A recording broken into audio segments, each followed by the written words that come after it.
Good afternoon. Today is the 27th day of December 2015, and we are here with Aniruddha Sircar, lovingly known by Ashramites as Babu. Namaskar, Babu. It is a special honor to have you with us. The honor is mine. Tell us, the first question we always ask everyone, when did you first come to the ashram? I came in 1944 for the August Darshan. How old were you then? I was 11 years old. 11 years old. And did you go out again? Yes, I went out almost immediately because that was a very short trip and I had to go back to Calcutta to continue with my studies, and I was still in school at that time. And then after that, next year, it so happened that my aunt was my guardian. She was in Pondicherry and she broke her leg. She slipped and broke her leg. So my father and I had to come to look after her. So I came in 45, and then after that again I went back.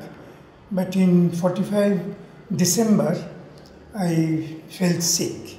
I was very, very sick, and I had typhoid. And my aunt now went back to Calcutta again to look after me because she was extremely fond of me. And she went there, and then she decided, after I recovered, to bring me permanently to Chennai or Madras at that time, known as Madras. And so I came there, but then they were thinking in which school to put me. And at that time we came here for the April Darshan, came to Pondicherry. So again 46. So you were now 13. I was now 13, yes. And you saw Sri Aurobindo. Oh yes. From 44 I've been seeing Sri Aurobindo, and I have been very lucky to have had 2 books signed by him, and my name used to be Aurobindo. That was the name by which I was christened in Calcutta. And there is a story behind the name also. It is that I have been very lucky to have been associated with a very well-known theatre of Calcutta. Oh, this is when you were very young. When I was very young. Oh, can tell us about that. In fact, I was brought up in the theatre. I see. It's almost born and brought up. So I don't remember necessarily the early days, but my first memory goes back to about when I was 3 or 4 years old. And then I used to be the only child in that whole group. It's a huge place because we had our living quarters, and behind that there was the main theatre, then there was a garden adjacent to the theatre, then there was a lobby, then the dressing rooms and all, then the auditorium. It's a huge place. And I was absolutely lord and master of the whole place because I had freedom of the whole area. And again, I was very, very lucky that all the great writers, poets, dramatists, novelists, they used to come to our theatre. And they used to treat me not as a little child. They always accepted me as though I was one of them. Usually people tell children to go out and play, but nobody ever did that. And so I used to participate. Participate means how much could I understand, but I used to be there in all their discussions and everything. I didn't understand much, but I enjoyed their company. And they were really wonderful people. at least as far as I was concerned, everybody loved me and sort of pampered me. And among the actors, there were many very learned men. Some of them were professors, some of them were Sanskrit scholars, and they took it on themselves to teach me on their own. So one gentleman I still remember, every day he would catch hold of me, teach me Sanskrit sloka, and said, tomorrow I'll come and listen to you. So in the meantime I would learn by heart, next day I would repeat it to him, and then he would give me another one. Now you were about what, 10 years old, 8 years old? No, I was only about 5. 5? About 5. Wow. And you mentioned you had told me last time when we met that there was a very wonderful man you met. Yes. Well, actually, most of them were very wonderful, but 2 of them were extremely close to me. One was a great dramatist of those days. His name was Sachindra Sengupta. And the other one is even more famous. He is Qazi Nazrul Islam. And he, posthumously, he was taken as the national poet of Bangladesh, because he was Muslim and he came from Bangladesh. So at that time, naturally, there was no Pakistan, nothing. But then after Bangladesh became free, they took him as their national poet. Now, although he was Muslim, he had a Hindu wife, and he wrote some wonderful songs and poems on Radha and Krishna and Kali. In Bengali. In Bengali. In Bengali. He didn't write in English, in Bengali. And Aurobindo knew about him, and towards the end of his life he had become mad, not violent, but he just couldn't speak. And so the most important, and couldn't speak and couldn't write, most probably it was Parkinson's. And Aurobindo spoke about him to many people, and Aurobindo had even said that he was advancing on the spiritual path quite a lot, but then he was very impatient and he was trying to pull the force down, and that had a reaction. Now he was very close to you. Close to me means he used to tease me a lot. And especially, because I was very fond of the dramatists whom I mentioned, and they were all friends, and he used to tell me that the dramatist has an accident or something, and I used to feel very bad. But then the dramatist would come, and I would jump on him and tear his hair and all that. But that was all part of the fun. And then I saw him. I suppose at that time I didn't quite realize, but now in retrospect, I realized what a tremendous power of concentration he had. Tremendous, is unbelievable. That is, he would drop in and some drama would be produced. So they needed, in those days, a drama could not be complete unless there were some dances and songs. And music. And yes, music. Yes. So that was very important. So then my uncle, he would tell the poet Nazrul, they used to call him Qazi Sahab. Qazi Sahab. So Qazi Sahab, this is the situation in the play, and we need a song for that. Then immediately he said, all right, and he would pull the harmonium. And before that I have to describe the place before I go forward. Okay. Because we had a huge hall, and the hall was covered with a thick mattress from wall to wall, and all kinds of activities would be going on constantly. People would be playing cards, people would be chatting, people would be discussing plays, people would be talking about politics. So in the midst of all that, he would sit down, he would call my mother. She was only about 18 at that time, or not even that. And no, not 18, maybe about 20. And he would call my mother and said, make some pan for me. So he would take the pan, he would chew on the betel, and he would be humming and playing on the harmonium. And in an hour or two, he would make the song ready with the score. With all that was going on all around that was him. Going on, and nobody would give him any special consideration. So, and this used to happen regularly.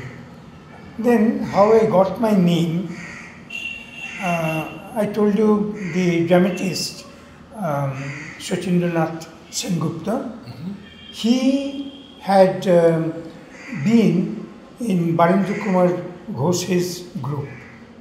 Not as active perhaps as the others, but he was very much there. So he was very close to Barendra Kumar Ghosh. And then when I was born, and when I was about 6 months old, all these things of course I have been told. Then they were thinking of giving me names. And because they were all poets and dramatists and all, each one was suggesting some beautiful name. Okay, very poetic names. But then this gentleman said, no, we'll name him Aurobindo because he is the greatest man. And if not anything, he will try to become like Sri Aurobindo. Oh, how beautiful.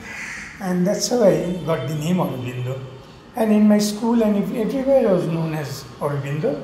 But once I came here and became a permanent member of the ashram, then Dilip Kumar Roy and Nalinikanta Gupta, Nalinika, they said that, it's very difficult to call him by his proper name. How to call him Aurobindo, since we are the disciples. So we must have a name. And then they, especially Dilipda, said, but the name should have enough, solemnity in it. Oh. So not Aurobindo, but something equally solemn. And they suggested 3 or 4 names. Out of them 2 I heard about. One was Amitabha, the name of Buddha, and the other one was Aniruddha. And then mother, it seems, chose Aniruddha. Oh, mother chose it. Mother chose Aniruddha. And since then, I am known as Aniruddha. What a special childhood you had. Oh. But before that, I would like to tell you something about Aniruddha, which at that time I did not know. Of course, I knew that Aniruddha was a mythological personage. He was Sri Krishna's grandson. And there was a very romantic story involved about him. I'm not going to tell you the story. But later I came to know that Sri Aurobindo was very fond of the name Aniruddha. And when they were in Calcutta and they were bringing out Dharma and Karma Yogin, at that time it seems, but these are all hearsay, nothing authentic, it seems Sri Aurobindo had given names from Mahabharata to all the people. Oh. Some were called Yudhishthir and so on. And he himself took the name Aniruddha. So that is a great thing. Then later also I found that Sri Aurobindo had written something very special about Aniruddha and the special qualities of Aniruddha. Not that I have those qualities, but Sri Aurobindo had written a lot about that. And only one thing, maybe something I've got, I go after too many details. I have this bad habit of whatever I do, I try to do in as much detail as possible. And that apparently is one of the qualities of Aniruddha. All right, now you're asking something? No, just mentioning such, just marveling at such a childhood that you I had. know it was wonderful. I really, I never think of having another childhood and all that, but that portion of my childhood I'd love to have again and again, because although I was born in a kind of upper middle class family, but I was treated, I think, better than any prince. You just imagine a whole theatre full of people, from the highest to the lowest, pampering me. And one good thing is that I never, misused the attention they give me. I was never demanding or anything like that. But then I did something very bad, unknowingly, of course. It was that whenever a new play used to be produced in our theatre, then the hero's costume, they used to make a miniature version for me. So I used to go about wearing that. And then there used to, whatever weapons they used, one smaller version would be given to me. So, and because I had that whole area, so I remember my childhood, I used to go about shooting arrows. I had bow and arrow, and there was nobody there, so nobody would be harmed, and I would be shooting arrows. So that kind of thing. But it was really, really a lovely childhood. And then there were these ups and downs. From there, the theatre failed, and then we became a kind of middle class family. And Well, the theatre closed. it closed down. Because one can't make money with theatre. But before that, the bad thing that I did, let me tell you. Yes. These people, that is the dramatists and all, were still under the British. Naturally, at that time, it was 1939 or so, 38, 39. We were still under the British. And a very important police station was absolutely next door to the theatre. Okay? And my playmates, some of them, were from the police station. Okay? Now, at that time, there was that freedom movement was also very much there.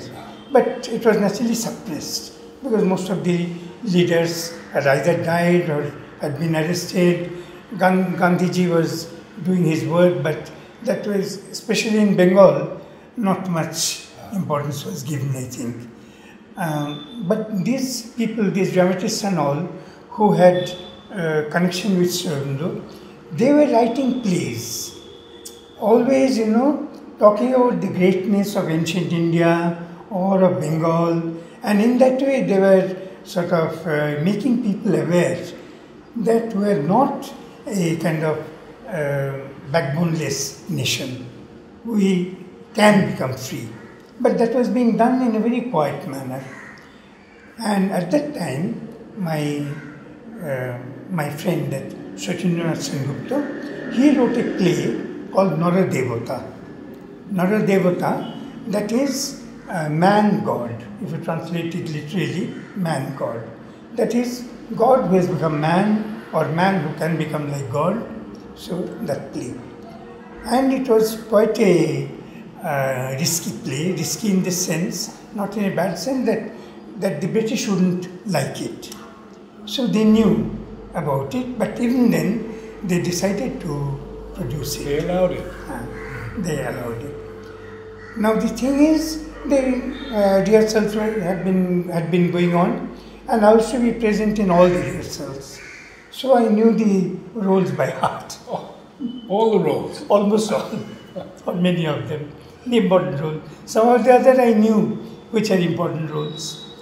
And then on the first night, and on that night, the police commissioner next door, he had been invited, because they had to sort of pass as a kind of censor.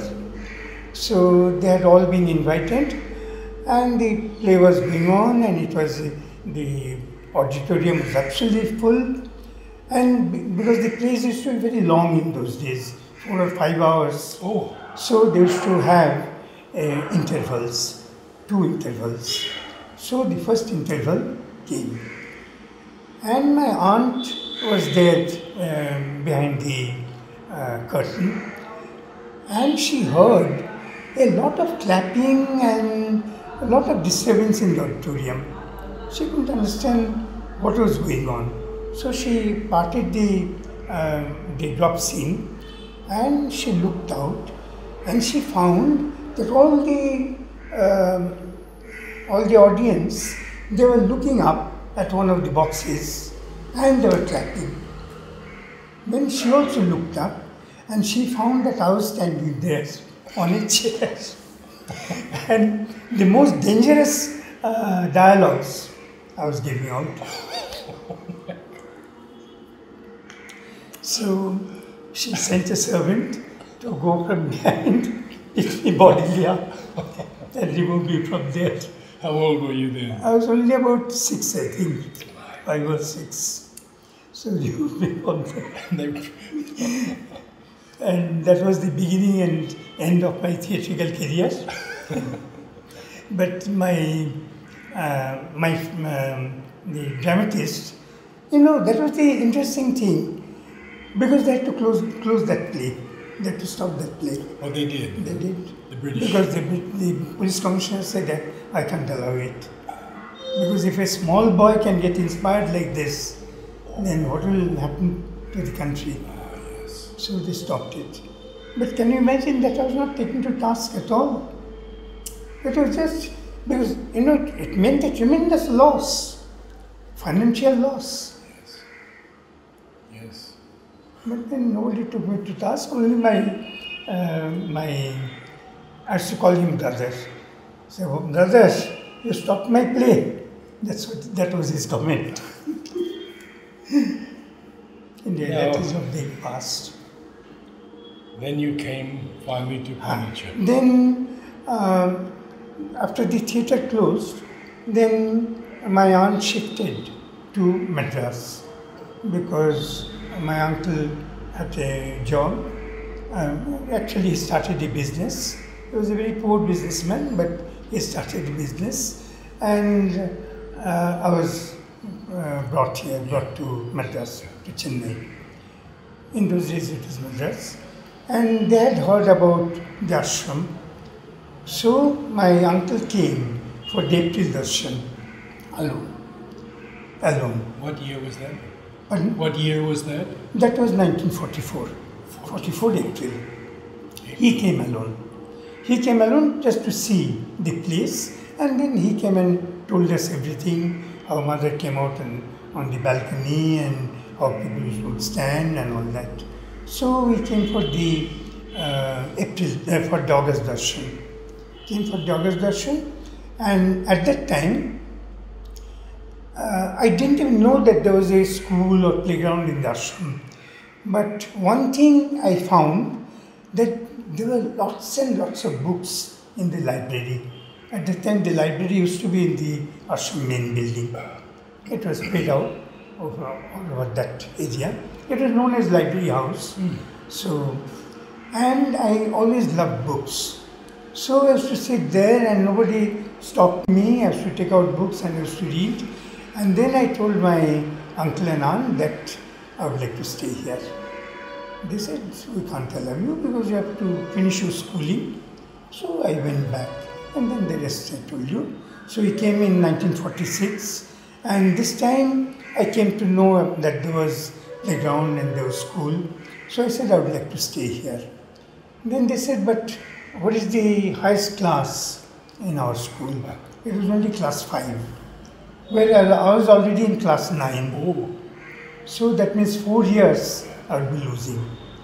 So they said that we can't allow that, because at least we want that you should have a degree and at least pass matriculation.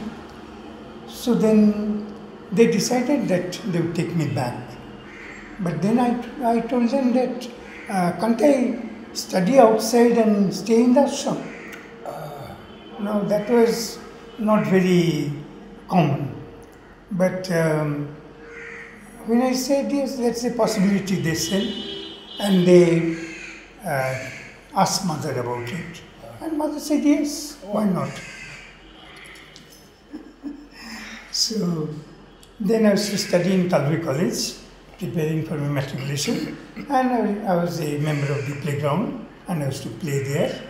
And mother, that was again another thing where I was very, very lucky, and that was I had my own room. I was only 13.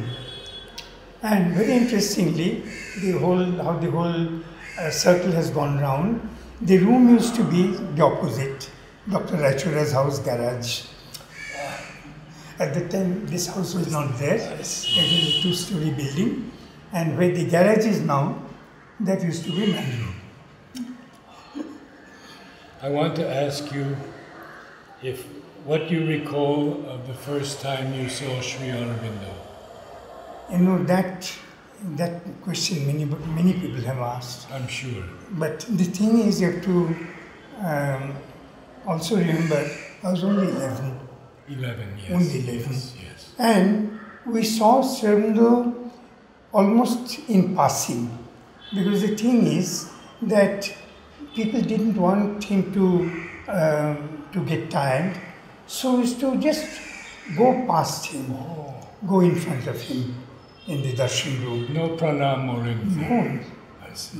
No pranam at all. We couldn't even stand too long. Prithvi Singh, Noran Singh told me that they did pranam, but that was much earlier. Much earlier. Yes. They're senior to me, and also they came at a time when things were much more, there were not many people, and things were much more relaxed. And also, Sri Aurobindo often used to give interview. I mean, not often, sometimes used to give interview. But mostly it was mother. But then, in those days, because the ashram was very small, so each disciple was given a fixed time, allotted a fixed time, when he used to go and stand before Sri Aurobindo. I don't know how much time they took. I don't suppose much time. But not like us, that used to just march past in front of him. And that was the same from 46 through 50? Through 50. I see. From 44 to 50. From 44 to 50, yes. And it was always the same marching past. That's it. And not really marching, it was to go in a casual manner. So when you were, let's say 44, you were 13? No, whatever I was 11. 11, right. So 6 years, you were 16 or 17 the last time you saw Sri Aurobindo? I was 17 years. And do you remember that part I remember very much. It was as though something cataclysmic has happened. I remember I got the news at 5 o'clock in the morning that he had passed away around 1:25 or 1:26 actually. And then immediately rushed to the ashram, found everybody terribly dejected. And I remember that for a while I couldn't even stand. I sat down. And then after that we joined the line. But then very soon we got involved in work because we had to dig the samadhi and all that.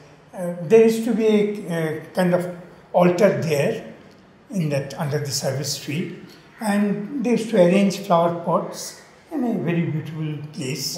When Sri Aurobindo was there, that was our sort of playground. We used to play there, and we had a wonderful time at that time because as children we used to see mother quite a few times. So would you like to hear that part? Surely. So it is that on our birthdays, we used to go to mother at 5:30 in the morning, only on birthdays. But there were some others who had other program. It was not the same program for everybody. But I'm telling you for the general people. So at 5:30 in the morning, we would go to mother. Mother would stand just, as you go up to Sri Aurobindo's room, there is that door. Yes. where they keep the flowers and all, and the photograph is kept there. So mother used to stand there at the door, and then used to bow to mother, and she would give us some flower and come away. Not come away, not go home, but wait for balcony. So at 6 o'clock she used to come for the balcony darshan. Balcony darshan means the lower balcony, Yes, not yes. the terrace, the lower one. So we used to have our balcony darshan there. Then we used to go to the dining room, then school. Then around 8 o'clock we used to come out from school because mother would be giving blessings at that time. It was general blessings. So we used to get in the queue, have her blessings, take the flower, go back to school. Then at 11:30 school would be over. We would go to the dining room, eat, then go to the ashram immediately. Because at 12 o'clock, all the vegetables that were grown in the ashram gardens, they were brought for mother's inspection in big baskets. So we used to take that opportunity and we used to be also there. So we saw So her. mother would be there. Mother Yes, would come down from the, the staircase beside Aniruddha's room. Yes. Yes. So she would come down there and there she would see the vegetable and all. And then after that we wouldn't go because she would see the children specially. So in the beginning we used to go up to next door to Sarundu's room, and mother used to see us there.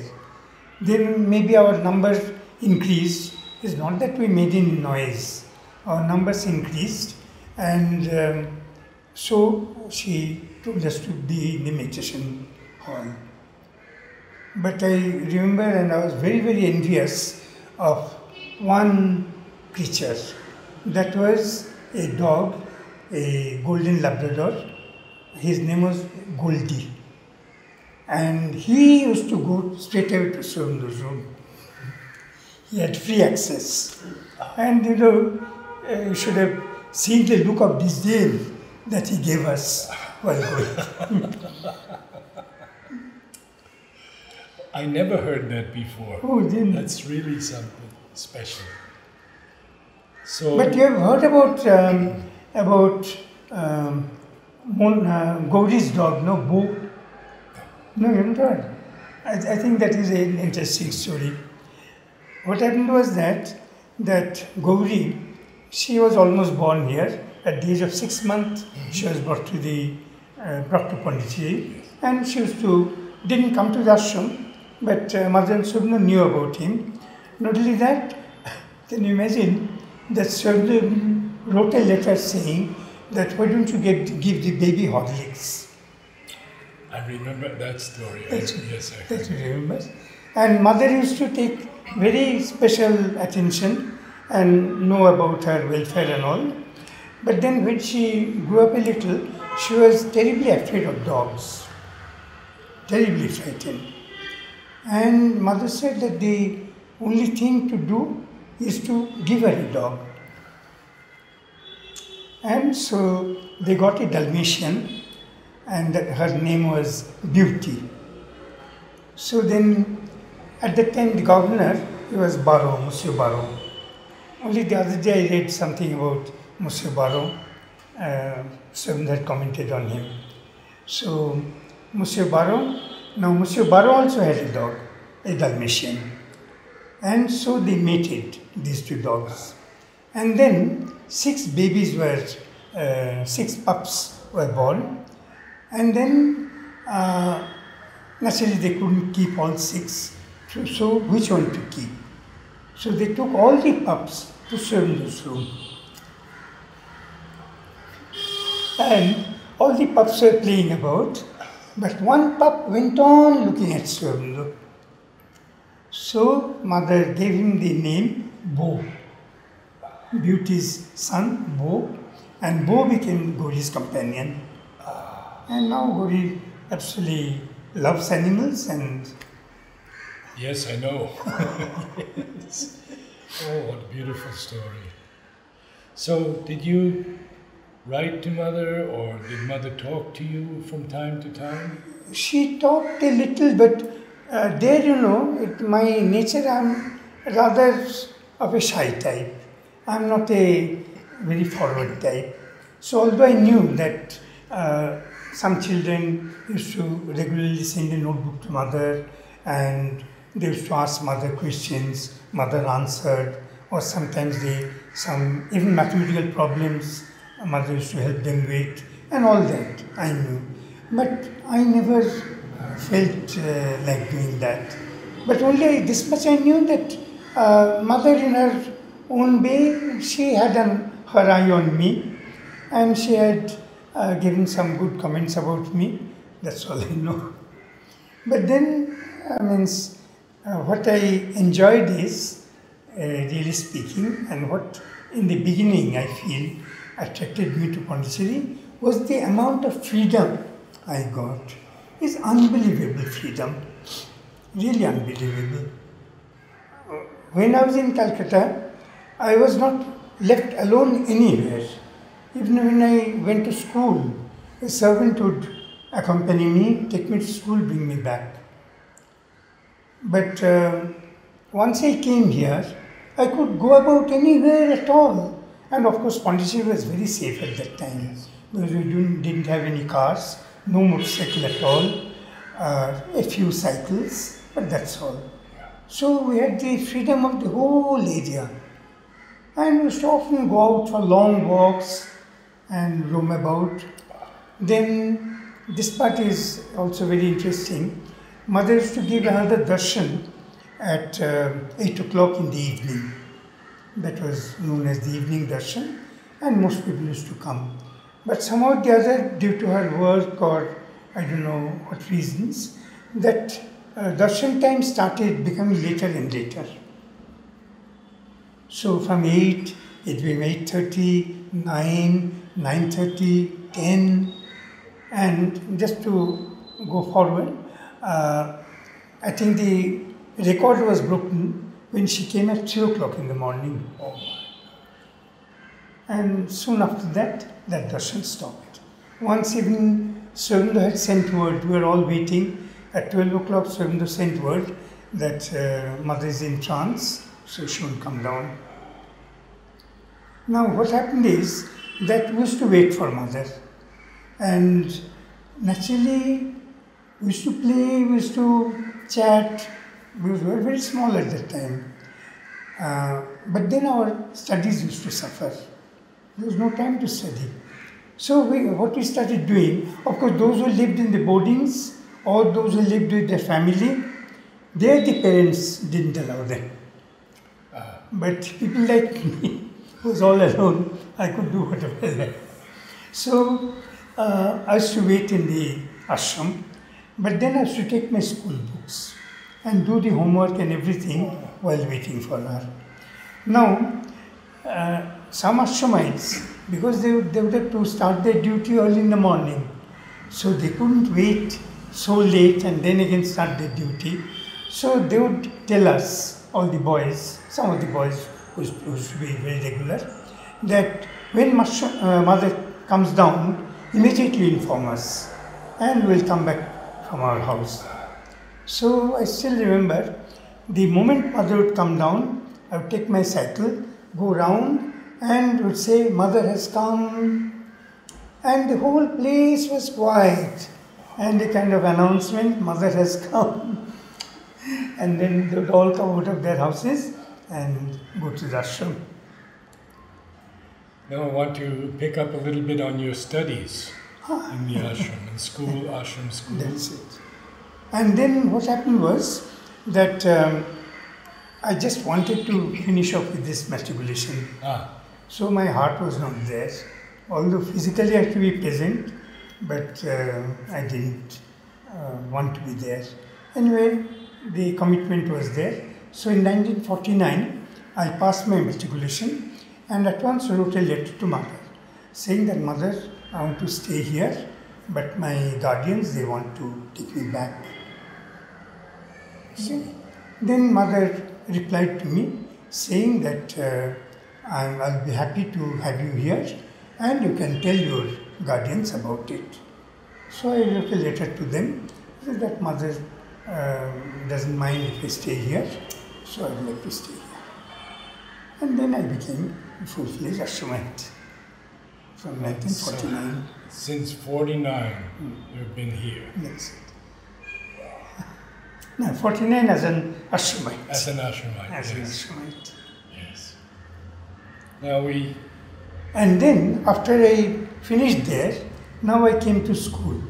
And our school has reached class 7 at that time. I see. That was the highest class. So, again, mother allowed me to join the school. And I found that the ashram school, although it was class 7, and matriculation meant after class 10. yes. But the standard here was very high. And they were most gifted professors, most talented professors in the ashram school.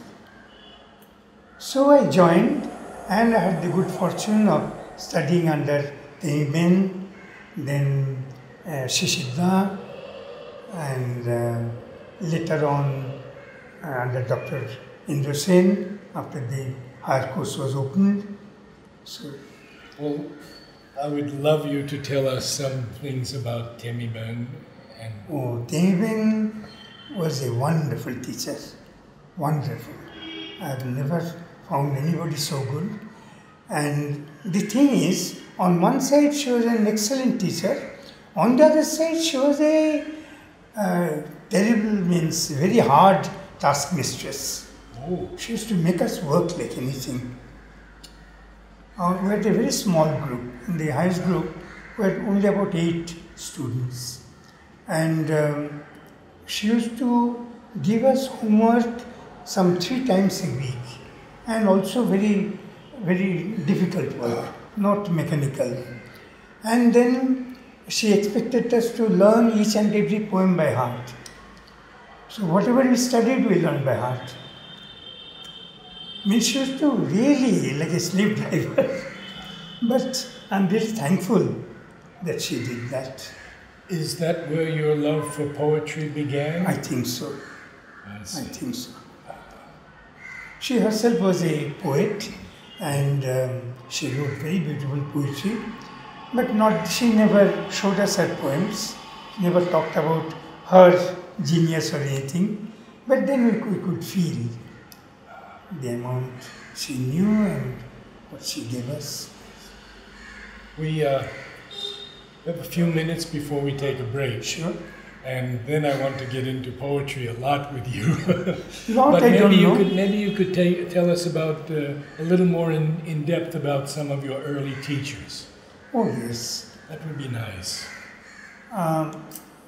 Some I know from reports from others. I was not directly their student, but I heard a lot about them, and I think I should mention them. Good. Although I was not directly under them.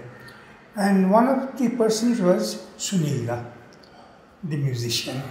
So he used to teach mathematics, and he used to teach botany and mathematics. Maybe some other subject before I came, but I knew him about that. And of course, I did study under him, I studied mathematics under him, only for a very short time.